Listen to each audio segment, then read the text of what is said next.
Hello दोस्तों, आज की कथा है महर्षि दुर्वासा ने मांगी क्षमा। अम्बरीश एक प्रजापालक और हरिभक्त राजा थे।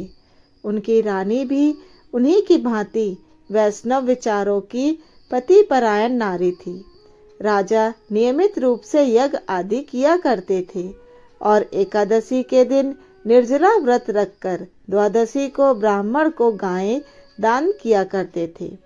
अम्बरीश की परीक्षा लेने के लिए एक दिन महर्षि दुर्वासा अपने 88,000 शिष्यों के साथ वहां आ धमके। राजा ने उनका प्रेम पूर्वक अभिवादन किया। बोला, पधारिए महर्षि, आपके आगमन से आज मैं धन्य हो गया। मेरे योग कोई सेवा हो तो बताइए। महर्षि दुर्वासा बोले, राजन, मैं और मेरे ये शिष्य बहुत दूर से आ रहे हैं। हम सभी भूखे हैं। पहले हमारे भोजन की व्यवस्था करवाइए।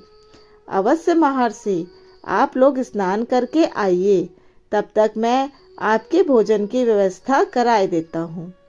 दुर्वासा अपने शिष्यों के साथ यमुना में स्नान करने के लिए चले गए। वहां उन्होंने जानबूझकर देरी लगा दी। इस पर उनके शिष्यों ने कहा, गुरुदेव, हम सब स्नान कर चुके हैं, अब चलिए चलकर भोजन करेंगे।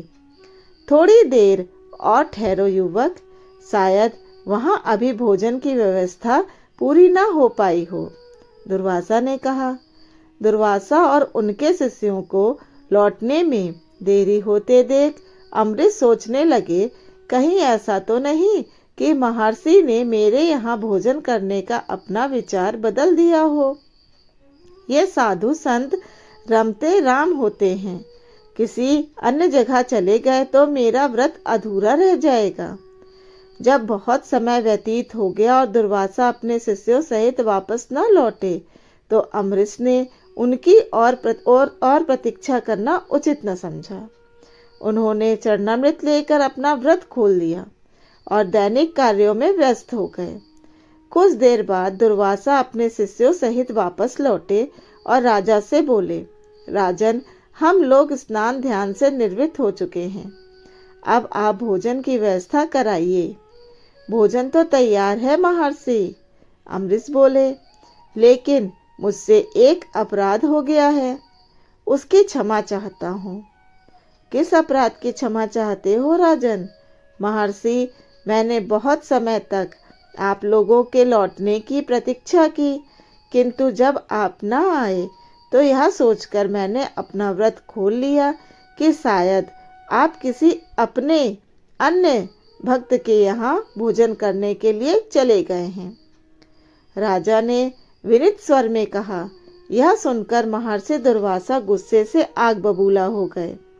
कड़क कर बोले, मूर्ख राजा, तेरी इतनी हिम्मत कि संतों को झूठा भोजन कराए। महर्षि, क्षमा कर दे, मैंने स्वयं अभी भोजन नहीं लिया है, सिर्फ भगवान का चरणामृत लेकर अपना व्रत खोला है। कुछ भी हो, दुर्वासा दहाड़े, तुमने हमें निमंत्रित करके हमारा अपमान किया है, इसका दंड तो तुम्हें भुगतना ही पड़ेगा। दुर्वासा ने अपनी जटा से एक बाल तोड़ा और उसे भूमि पर पटक दिया। तुरंत ही कृत्या नाम की एक महाभयंकर अग्नि उत्पन्न हो गई। कृत्या अपना विकराल मुख खोलकर राजा को भस्म करने के लिए दौड़ पड़ी। राजा ने धैर्य न खोया और ना ही वे भयभीत हुए। वे वहीं भूमि पर बैठ गए और हरि नाम का स्मरण करने लगे। हे प्रभु, मेरी रक्षा करो।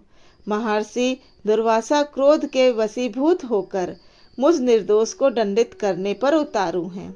अब आप ही इनके कोप से मेरी रक्षा कर सकते हैं। अम्बरीश की करुण पुकार क्षीर सागर में से सैया पर लेटे भगवान विष्णु के कानों तक पहुंची। वे तुरंत उठे और लक्ष्मी जी से बोले, देवी लक्ष्मी, मेरा कोई भक्त मुझे आतर स्वर में पुकार रहा है। मैं उसकी रक्षा के लिए मृत्युलोक में जा रहा हूँ। सुदर्शन चक्र उंगली पर उठाए भगवान विष्णु अपने वाहन गरुड़ पर सवार हुए और मृत्युलोक की ओर चल पड़े। आकाश में अदृश्य रहकर श्री हरि ने नीचे अम्बरीश के महल का सारा दृश्य देखा। उन्होंने अम्बरीश की रक्षा के लिए सुदर्शन चक्र चला दिया। चक्र ने दुर्वासा द्वारा पैदा की गई कृत्या को जलाकर राख कर दिया। तुरंत ही चक्र ने अपनी दिशा बदली और वह दुर्वासा का सिर काटने उनकी ओर बढ़ा। यह देखकर दुर्वासा भयभीत हो गए और अपनी जान बचाने के लिए वहां से भाग निकले, किंतु चक्र ने उनका पीछा करना न छोड़ा। दुर्वासा जहां जहां जाते चक्र उधर ही पहुंच जाता। दुर्वासा भागकर अमरावती में देवराज इंद्र के पास पहुंचे और भयभीत स्वर में बोले, मेरी रक्षा करो देवराज, भगवान विष्णु का सुदर्शन चक्र मुझे समाप्त करना चाहता है।